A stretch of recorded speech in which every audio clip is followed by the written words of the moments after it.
ఈ program Joyce Meyer ministries partners మరియు friends ద్వారా స్పాన్సర్ చేయబడింది.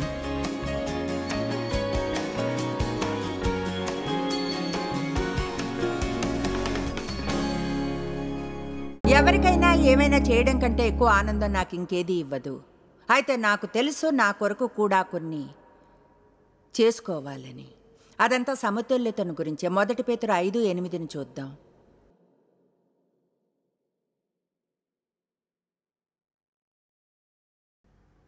నిబ్బరమైన బుద్ధి కలవారై అంటే అర్థం క్రమశిక్షణ కలిగి, నిమ్మళమైన మనసు కలిగి, మెలకువగా ఉండుడి. మీ విరోధి అయిన అపవాది గర్జించు సింహం వలె ఎవరినే మృంగుదనా అని వెదుకుచూ తిరుగుతూ ఉన్నాడు. ఇప్పుడు ఈ వచనం బహుశా అత్యంత ముఖ్యమైనది. దీన్ని యాంప్లిఫైడ్ బైబిల్లో 35 ఏళ్ల క్రితం మొదటిసారి చూశాను. నిజంగా బైబిల్ చదవటం ఆరంభించినప్పుడు నేను చెప్పగలను, జీవితంలో విషయాలను సమతుల్యంగా ఉంచుకోవడం అనేది బహుశా మన ముందున్న ఎంతో సవాలైన విషయాల్లో ఒకటి. అసంతుల్యంగా అయితే ఎప్పుడైనా అప్పుడు అధికంతో మిగిలిపోతాం. ఆ అతి అనేది అపవాది మైదానం. మీరు కానీ ఏదైనా అతిగా చేస్తే లేదా ఏదైనా కావలసినంతగా చేయకున్నా రెండూ అతిగానే ఉంటాయి.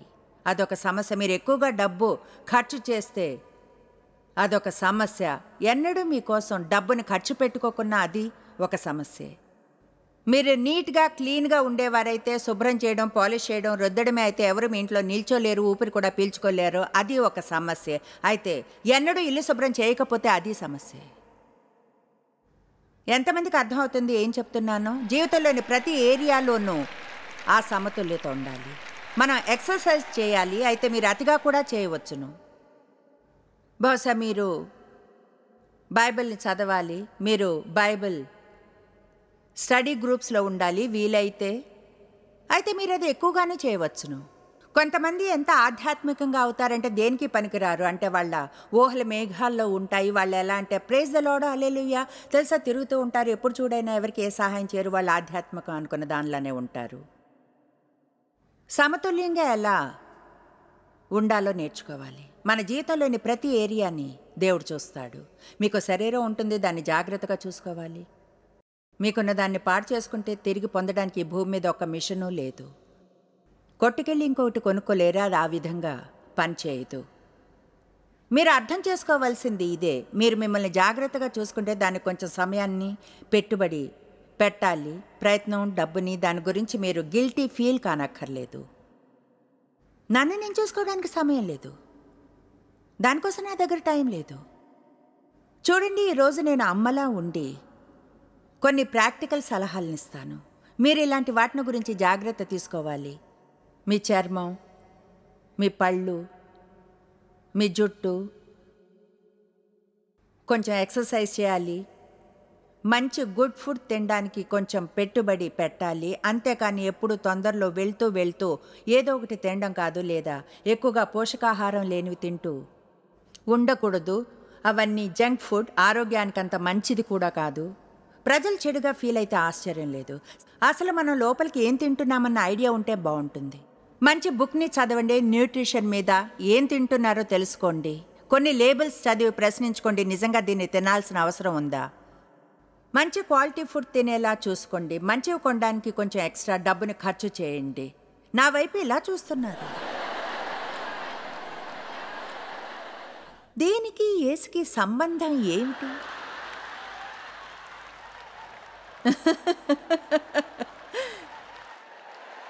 నాకు మీరు యేసుని గురించి చెప్పండి చాలు.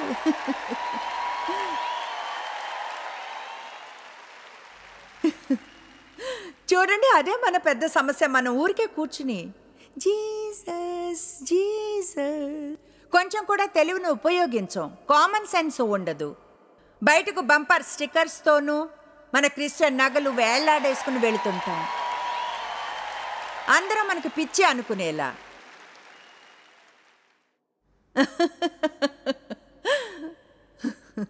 Oh my gosh. ప్రజలు నన్ను అడుగుతుంటారు. నేను ఇంటర్వ్యూ చేసిన ప్రతిసారి అదే ప్రశ్నను అడుగుతారు. అసలైతే దాదాపు 10 ఉన్నాయి, ఎప్పుడు ఒకటే అడుగుతారు. ప్రతిసారి అడుగుతుంటారు, ఈ పరిచర్యలో ఉండి మీరు ఎలా చేయగలుగుతున్నారు? ఒక భార్యగా, తల్లిగా, రచయితగా మీరు చేసే ఈ పనులన్నీ నా వద్దేమో దేవుడు నాకు సరైన జవాబునిచ్చాడు అన్నాను. నేను ఎల్లప్పుడూ వాటన్నిటినీ సరిచేసుకుంటాను. నేను అనుకోను, బహుశా నాకు కొన్ని ప్రయారిటీలు ఉంటాయి, ఈరోజు వాటిని సరి చేసుకోవచ్చు, రేపు పాడవచ్చు. ఎందుకంటే మాకు ఎన్నో విషయాలు ఎదురవుతుంటాయి, ఎన్నో డిమాండ్లు. మేము తెలుసుకోవాలి దేనికి అవును చెప్పాలో, దేనికి కాదో. ఎవరితో అయినా ఇలా చెప్పడం తప్పు కాదు. ఈరోజు మీకోసం ఆ పని చేయలేను, నాకు కొన్ని పర్సనల్ పనులు చేసుకోవాల్సినవి ఉన్నాయి. చెప్పాను కదా మీకు ఈ సందేశం నచ్చుతుందని. కొంతమందికి ఇంకా తెలియదు. ఎలా ఉన్నారంటే, ఇప్పుడే మీరు టీవీలో చెప్పినట్లుంది మిమ్మల్ని మర్చిపోయి త్యాగం చేయమని. అవును, నిజమే, అది మంచి సందేశమే. ఇక్కడ ఆగి అది బోధించగలను కావాలంటే. పూర్తి పాయింట్ ఏమిటంటే మనందరికీ అవి కావాలి. దాన్నే దేవుని వాక్యపు పూర్తి కౌన్సిల్ అంటారు. త్యాగం చేసే సమయాలుంటాయి, ఇలా అనే టైం ఉంటుంది. లేదు, నాకు కొంచెం బ్రేక్ కావాలి, నా కోసం కొన్ని పనులు చేసుకోవాలి. మీరు అలసిపోతే ఓ కునుకు తీయండి. రోజులు 24 గంటలు అలసిపోవడం గురించి సణుగుతూ ఉండకండి. చెప్పండి, అలసిపోయాను, ఓ కునుకు తీస్తాను. బాగా అలసిపోతే మీరు ఏమీ చేయకుండా పిచ్చి విషయాలతో డీల్ చేస్తూ ఉన్నారు. మీరు ఎలాంటి వ్యక్తి అంటే, ఏదైనా ఇష్టపడేవారేమో నాకు తెలీదు, మెనిక్యూర్, పెడిక్యూర్, వాకింగ్ ఇలా అనడం. నేను కొంచెం సేపు మీకు కనపడను, నా కోసం ఏదో చేసుకోవాలి అంటే లోకమే అంతమైనట్లు ప్రవర్తిస్తాం. ఒకవేళ మనం అంటే నాకు తెలుసు, నేను ఎలా అంటే, మా హైవే మీద ఒక చిన్న హైవే స్ట్రెచ్ ఉంది. మా ఇంటి నుంచి టౌన్కి రావడానికి మేము ఉండే చోటుకి ఓ 2 చోట్లు ఉన్నాయి. అక్కడ సెల్ ఫోన్ టవర్లు లేవు. అంటే పిచ్చి కోపం వస్తుంది ఓ 2 నిమిషాలు మనం ఎవరినో కాంటాక్ట్ చేయలేకపోతే. ఈనాడు సమాజంలో మనం ఎంతో హాస్యాస్పదంగా మారిపోయాం. నాకు గుర్తుంది, మనం ఫోన్ చేయగల ఒకే ఒక విధానం రోడ్డుకు ఒక పక్కగా వెళ్ళి కార్ని పార్క్ చేసి ఫోన్ ఉన్న చోటుని వెతికి సరిగ్గా చిల్లర ఇచ్చి చేయడం. తెలుసా, వాటన్నిటినీ మనం ఎల్లప్పుడూ సరిచేసుకుంటూ ఉండాలి. మీరు మాత్రం ఎవరైనా ఇలా అంటారని అనుకోను, తెలుసా, నా జీవితం అంతా అసమతుల్యంగా ఉన్నాను, అసంతుల్యంగా ఉండను. అందరం అసంతుల్యతలోనికి వెళ్ళే అపాయం ఉంది. ఈనాడు ఎన్నిటినో ఎదుర్కొంటూ ఉంటాం. మనకు సెల్ ఫోన్స్ ఉన్నాయి, ఇంటర్నెట్, ప్రజలు 24 గంటలు మనల్ని సంప్రదించవచ్చు, ఎన్నో బాధ్యతలు ఉన్నాయి. ప్రపంచం ఈనాడు వేరైనా లోకంలా ఉంది. తెలుసా, చివరికి నిర్ణయించుకున్నాను, ప్రపంచం మారదు కనుక నేను మారుతాను. ఒకవేళ మీరు ప్రపంచం మారుతుందని వెయిట్ చేస్తుంటే బహుశా ఎన్నటికీ మారదు కనుక మీరే మారాలి. మీరు నిశ్చయించుకోవాలి జీవితంలో ఏదో ఒక చోట మీరు ఇక్కడ ఉన్నారని, మీరు కొన్ని పనులు చేస్తున్నారని, వాటిని చేస్తూ ఆనందిస్తారని. ఎంత పెద్ద విషాదం జీవితం చివరికి వచ్చి ఆనందించలేదని చెప్పడం.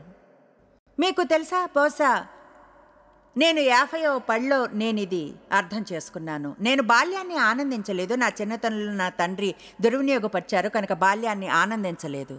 నా లోపల ఆరోగ్యకరమైన బిడ్డ లేకపోయింది కనుక పెద్దగానే ఉన్నాను, పెరిగాను. బాధ్యతలు, పని పని పని పని పని. మీకు చెప్తున్నాను, దేవుడు దేన్నైనా బాగు చేయగలడు. నాకు ఇప్పుడు 68, బ్లెస్ చేయబడ్డాను.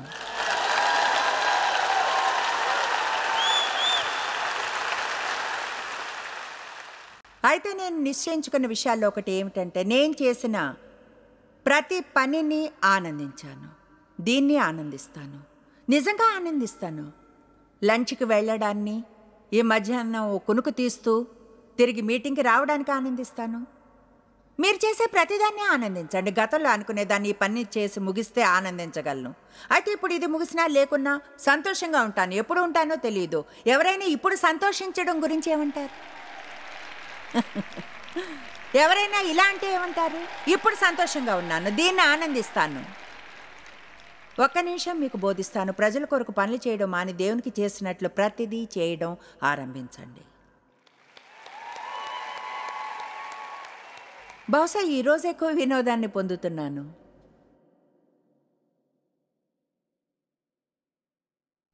కొంతమంది బేసిక్ చిన్న చిన్న అవసరాలను కూడా కాదనుకున్నారు.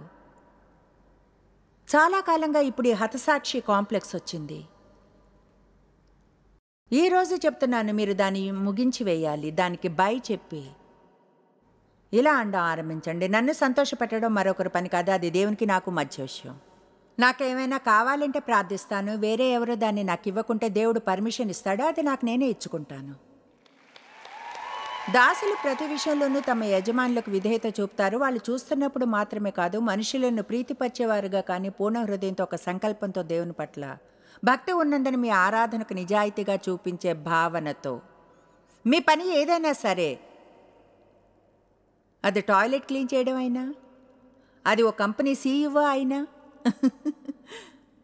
మీ పిల్లలకు కార్ పూల్ డ్రైవ్ చేసేదైనా, గడ్డి కోయడమైనా, ఒకవేళ కారులోని ఆయిల్ మార్చడం అయినా, మీ పని ఏదైనా సరే పూర్ణ మనసుతో ఆ పని చేయండి, దేవునికై చేస్తున్నట్లుగా, మనుషులకు కాకుండా.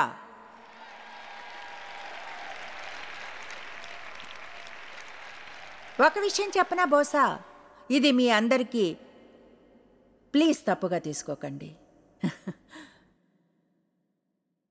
అయితే చూడండి, మిమ్మల్ని ఇంప్రెస్ చేసే అవసరం నాకు ఉందనుకుంటాను.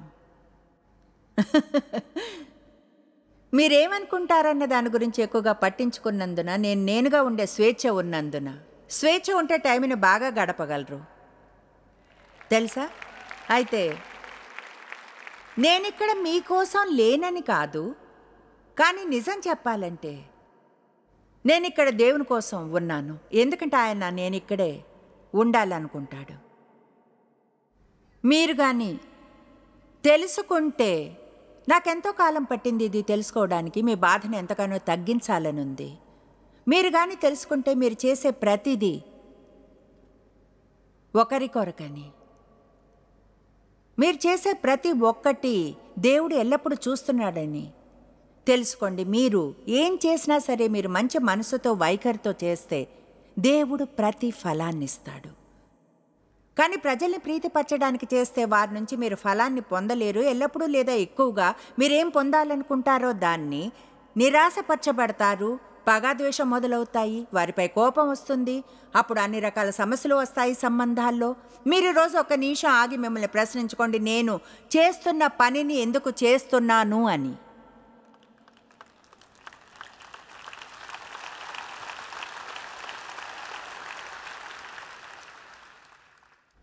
మా వద్ద పనిచేసే వారికి చెప్తాను, మీరు ఇక్కడ పనిచేయడానికి కారణం జీతమే అయితే ఇక్కడ సంతోషించే ఛాన్స్ లేదు.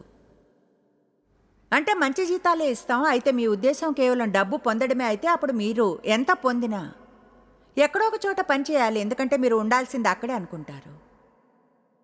మీరు అక్కడ ఎందుకు పని చేయాలంటే మీరు నమ్మాలి అదే దేవుడు మీకు ఇచ్చిన అసైన్మెంట్ అని. ఏమో అక్కడ ఎవరికైనా మీరు సేవ చేయాలని దేవుడు అంటున్నాడేమో. సంకల్పం ఏదైనా మీరు ఎక్కడ ఉండాలో అక్కడే ఉండాలని నమ్మాలి.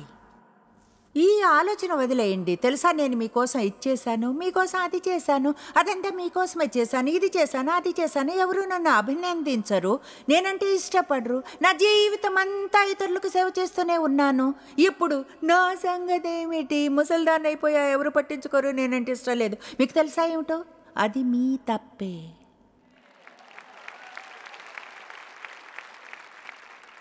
మీరు నేను అనుకున్నంత సంతోషంగా లేరు.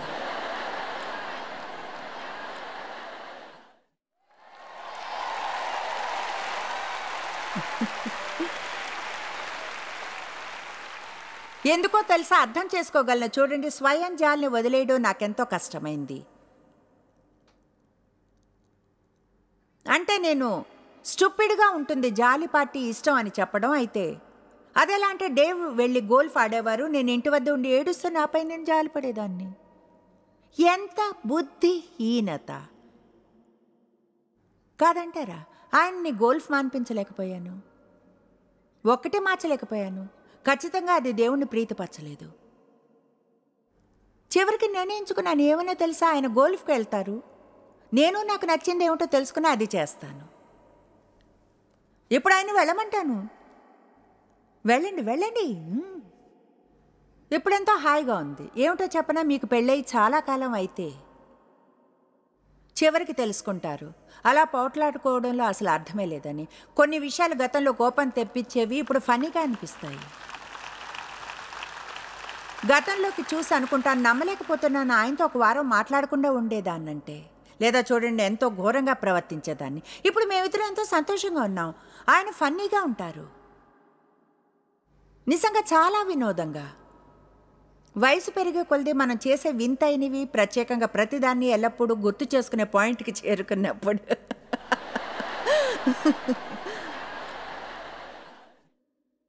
తెలుసా, ఆనందించే విషయాల నా లిస్టులో నేను ఆనందించే మరొకటి ఏమిటో దాన్ని నా లిస్టులో ఉంచుకున్నాను. నా భర్తని నేను ఆనందిస్తాను. మీకో విషయం చెప్తాను. బైబిల్ చెప్తుంది భార్య తన భర్తను ఆనందించాలని. అంతేకాని ప్రయోజనాలు చేయడం, రీమోల్డ్, రీఫ్యాషన్ చేయడం, చచ్చేంత వరకు గుచ్చుకునే మాటలు అనడం, సనగడం, ఆయన తిరిగి ఇంటికి రాకూడదు అనుకునే వరకు ఆనందించండి. నాకు తెలుసు కొంతమందికి ఇక్కడి నుంచి పారిపోవాలనుంది. నీకు తెలీదు నువ్వేం చెప్తున్నావు, నీకు తెలీదు నా భర్త ఎలాంటివాడు. నువ్వు అక్కడ కూర్చుని ఇలా చెప్పడం బాగానే ఉంటుంది నీకు.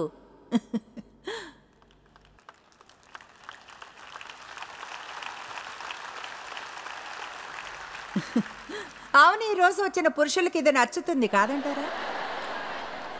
అవును, చూడండి పురుషులు, మీరు భార్యలను మంచిగా చూసుకోవాలి.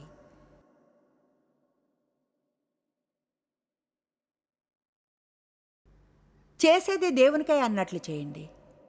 మీరు చేసే ప్రతిదీ దేవునికి అన్నట్లుగా రహస్యంగా ఆయన బాహాటంగా ప్రతిఫలాన్ని ఇస్తాడు. మీకు ఒక విషయం చెప్తాను, ముఖ్యమైన విషయం. అందరూ నన్ను చూడండి.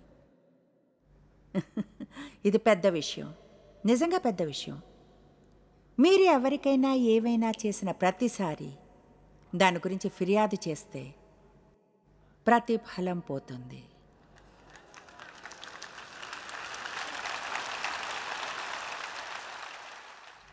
ఆమేన్.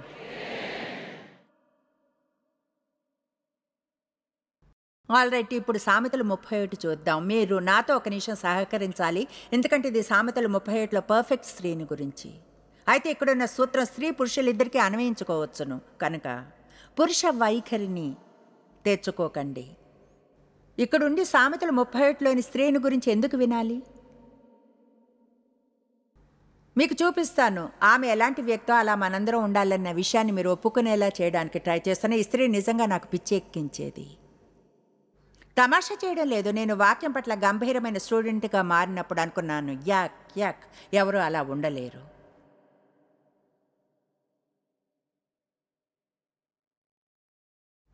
ఆల్ రైట్, ముందుగా 10వ వచనం. ఇది పురుషుల కొరకు. సామర్థ్యం కల తెలివైన నీతిగల స్త్రీ, గుణవతి అయిన భార్య దొరుకుటారుదు. అటుది విలువైన నగల కంటేను వజ్రము ముత్యము కంటే అమూల్యమైనది. గైజ్, మీకు మంచి భార్య గాని దొరికితే మీరు ఆమెను అభినందించాలి, మరింతగా మరింతగా అభినందించాలి. ఆమేన్. ఆమె పెనిమిటి ఆమె యందు పూర్తి నమ్మకం ఉంచును, విశ్వాసంతో ఆమెపై ఆధారపడి పూర్తిగా నమ్మును. అతని లాభప్రాప్తికి వెళ్తిగాని ఎటువంటి కొదువుగాని ఉండదు. ఆమె ఆదరించి ప్రోత్సహించి ఆమె తాను బ్రతుకు దినములన్నీ అతనికి మేలు చేయను గాని కీడేమీ చేయదు. స్త్రీలారా, మీరు ఒక కమిట్మెంట్ చేసుకోవాలి, మీ భర్తను కనీసం ఒక్కసారైనా రోజులో అభినందించాలని. కమాన్, నాకు అలాంటి విషయాలు వినాలని లేదు. మీరు అది విన్నారా? మీ భర్తను కనీసం ఒక్కసారైనా రోజులో అభినందించాలి. బ్లెస్ గాడ్, అలా చేయను, ఆయన నన్ను అభినందించరు. అయితే మీరే ముందుగా మంచి చేసేవారు కావచ్చుగా. మీకు ఇంకా పెళ్లి కాకుంటే వెళ్ళి పెళ్లి చేసుకోవాలనుకునే వారిని అభినందించండి. పెళ్లి కాని వారిని. ఆ విషయం చెప్పడం మంచిది అనిపించింది. ప్రజలు తెలుసుకుంటారు, అయితే ఎల్లప్పుడూ కాదు.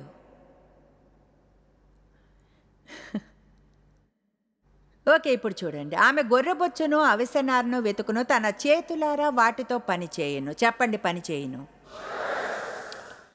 వర్తకపు ఓడలు దూరం నుండి ఆహారం తెచ్చినట్లు ఆమె దూరం నుండి ఆహారము తెచ్చుకొన్ను. ఆమె వండడమే కాదు, కొత్త రుచులను చేరుస్తుంది. ఆమె చీకటితోనే లేచి తన ఇంటి వారికి భోజనము సిద్ధపరచును.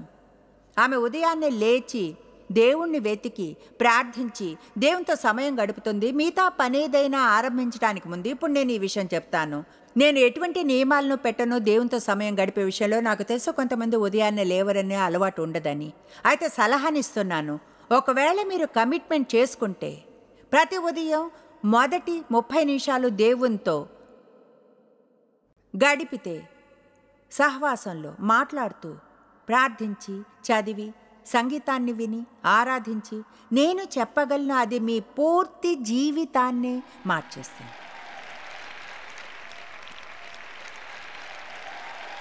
ఇంకో విషయం చెప్పగలను, మీ షెడ్యూల్లో దేవుని కోసం సమయం లేకుంటే మీకు గంభీరమైన సమస్య ఉంది. మీరు ఎన్నడూ ఆనందించలేరు, ఎన్నడూ శాంతంగా ఉండలేరు. ఆమె చీకటితో లేచి ఇంటి వారికి భోజనం సిద్ధపరిచి పనికత్తులకు బత్తము ఏర్పరచండి. మీరు అనుకుంటున్నారు నాకు ఒక పనికత్తు ఉంటే బాగుండని. మీరు ఆమెలా ఉంటే ఉంటుందేమో, నాకు తెలియదు. ఆమె పొలమును కొనడానికి ముందు చూచి దాన్ని తీసుకొన్ను. ఆమె ఒక బిజినెస్ ఉమెన్, దాన్ని తీసుకుని తెలివిగా విస్తరింపచేస్తుంది. నాకు ఇది ఇష్టం. ప్రస్తుతం చేసే పనులను చక్కగా నిర్వర్తిస్తూ అవి ముగియకుండా కొత్త వాటిని చేపట్టదు. అవి ప్రస్తుతం చేసే వాటికి ఎలాంటి ఆటంకము కలిగించవని తెలుసుకునేంతవరకు. ఎంతమంది ఓవర్గా కమిట్ అయి ఉన్నారు, ఏది ఎక్కడుందో ఎలా ఉందో తెలియకుండా? ఎందుకో తెలుసా? ఎందుకంటే భావుకంగా కమిట్ అయ్యారు. ఓ అవును, ప్రైజ్ ద లార్డ్, నేను అది చేయగలను. వారం తర్వాత మీరు ఎలా అంటే, ఎంత పిచ్చి పని చేశాను. ఏదైనా ఇలా అనడానికి ముందు ఆలోచించండి, నేను చేయగలను. విషయాలకు కమిట్ అయ్యే ముందు వాటి గురించి ఆలోచించండి. మిమ్మల్ని ప్రశ్నించుకోండి, నిజంగా మీకు అది చేయాలని ఉందా అని. ఆమె పొలమును కొనడానికి ముందు దాన్ని చూచి తీసుకుంటుంది. ఎంతో తెలివిగా ప్రస్తుతం చేస్తున్న పనులను నిర్వర్తిస్తూ అవి పూర్తి కాకుండా వేరే కొత్త వాటిని తీసుకోదు. తాము కూడబెట్టిన ద్రవ్యం పెట్టి ద్రాక్ష తోట నాటించును. ఆమె నడుకట్టు చేత నడుము బలపరుచుకొని ఆధ్యాత్మిక బలం, మానసిక మరియు శారీరకమైన బలము చేత సామెతలు 31లోని స్త్రీ అభ్యసిస్తుంది. నాకు తెలుసు ఎక్సర్సైజ్ని గురించి మీతో చెప్పకూడదంటారని. అయితే దేవుడు మనకి జాయింట్స్ అన్ని ఇచ్చాడు, కదిలించగలిగేలా. ఇలా కాదు.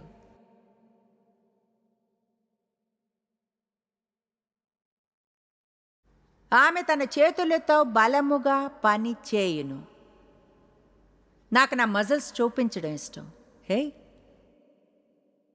తన వ్యాపార లాభము అనుభవం చే తెలుసుకొనును. దేవునితో, దేవుని కొరకు. మీరు అది చూసారా? మిస్ చేయకూడదు అది. 18వ వచనం, తన వ్యాపార లాభము అనుభవం చే తెలుసుకొనును. ఎవరి కోసం? దేవునితో, దేవుని కొరకు. దేవునితో, దేవుని కొరకు. అది ఆమె కుటుంబం కొరకు చేస్తుందని చెప్పడం లేదు. జీతం కోసమని, బాస్ని ప్రీతిపరచడానికో లేదా అందరూ మెచ్చుకోవాలనో చేయడం లేదు. ఆమె పని దేవునితో, దేవుని కొరకు మంచిగా ఉంటుంది. రాత్రివేళ ఆమె దీపం ఆరిపోదు, రాత్రంతా వెలుగుతూనే ఉంటుంది. కష్టాల్లో, శ్రమల్లో ఆమెకు కష్టాలు వచ్చినప్పుడు కూడా ఆమె ఇంట్లో, ఆమె జీవితంలో వెలుగు నిండి ఉంటుంది. ఆమె దీపం ఆరిపోదు, ఎందుకంటే ఆమె వద్ద ముందే కష్టాల నుండి వెళ్ళడానికి కావలసినంత బలం ఉంది. ఆమె పంటని చేత పట్టుకొనిను, తన వేళ్లతో కుదురు పట్టుకొని వడుకును. నన్ను వదిలివేయకండి. ఆమె దీనులకు తన చెయ్యి చాపును. అవును, దరిద్రులకు, అవసరంలో ఉన్న వారికి తన చేతులు చాపును. శరీరం, మనసు లేదా ఆత్మలో అయినా సరే ఆమె ఎలాంటిదో చూడగలరు. ఆమె ప్రజలను ప్రోత్సహిస్తుంది, ప్రజలను పట్టించుకుంటుంది, బీదలకు దానం చేస్తుంది. ముందుగా ఏం చేసింది? తనని తాను చూసుకుంది. ఉదయాన్నే లేచి ఆధ్యాత్మికంగా బలపడింది. కొంచెం ఎక్సర్సైజ్ చేసింది. ఏమేం చేయాలో ప్లాన్ చేసుకుంది. ఆమెకు ఆనందాన్ని ఇచ్చే కొన్ని పనులు చేసుకుంది. మీరు చూడబోతున్నారు, ఆమె తన కోసం ఎన్నో మంచి బట్టలు కూడా తయారు చేసుకుంది. 21వ వచనం, తన ఇంటి వారికి చలి తగులునని భయపడదు. ఆమె ఇంటి వారందరూ రక్తవర్ణ వస్త్రములు ధరించిన వారు. అది క్రీస్తు రక్తానికి ప్రతినిధిత్వం వహిస్తుంది. ఆమె తన కోసం చేసుకుంటుంది. అందరి కోసమే కాదు, తన కోసం కూడా. ఆమె పరుపులను సిద్ధపరచుకున్న ఆమె బట్టలు సన్నని నారబట్టలు, రక్తవర్ణపు వస్త్రములు మందిరములలో యాజకులు ధరించే లాంటివి.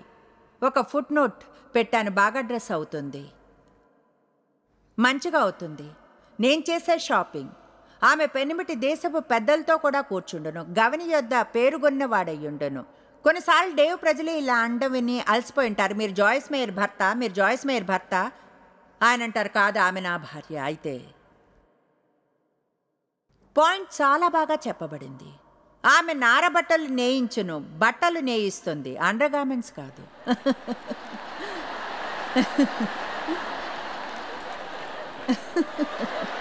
మనం పూర్తిగా డ్రెస్ అవుతున్నాం, అండర్వేర్తో సహా. ఆమె నారబట్టలు నేయించి అమ్మును, ఇతరులు కొనేలా చేయను, నడికట్లను వర్తకులకు అమ్మును. కమన్, ఇది ముగియబోతుంది. బలమును ఘనతయు ఆమెకు వస్త్రముల. ఆమె రాబో కాలం విషయమై భవిష్యత్తును గురించి ఆనందించును. నిర్భయముగా ఉండును, జ్ఞానము కలిగి తన నోరు తెరుచును, దైవికమైన జ్ఞానముతో ఇతరులకు ఆదరణను నియమాలను గురించి చెప్తూ ఆమె తన ఇంటి వారి నడతలను, వ్యర్థంగా మాట్లాడడం, అసంతృప్తి, స్వయం జాలి బాగుగా కనిపెట్టును. పని చేయకుండా ఆమె భోజనం చేయదు. హలో, ఆమె ఎలాంటి, నేను ఇక్కడ ఊరికే కూర్చొని సారీ ఫీల్ కాను. ఎంతమంది దీన్ని చూడగలుగుతున్నారు? ఆమె చేస్తున్నదని ఎంతో సమతుల్యంగా ఉందని. పర్ఫెక్ట్ స్త్రీ లేదా పురుషుడు. ఆమె ఇతరులను చూసుకోవడమే కాదు, తన్ని చూసుకుంటుంది, ముందుగా లేస్తుంది, ఆధ్యాత్మికంగా బలపడుతుంది, రోజున ప్లాన్ చేసుకుంటుంది, ఒక సంస్థ ఉంది, ఆమె ఆనందించే పనులు చేస్తుంది, ఆమెకు అందమైనవి ఉన్నాయి, మంచి బట్టలను ధరిస్తుంది, కొంచెం వ్యాపారం కూడా చేస్తుంది. బహుశా మీరు అలా అయ్యే సమయం ఇది. ఆమె భర్త లేచి ఆమెను ధన్యురాలంటాడు. ఆమె కుమారులు లేచి ఆమె ధన్యురాలందరూ. హతసాక్షి సిండ్రోమ్ని వదిలేయండి.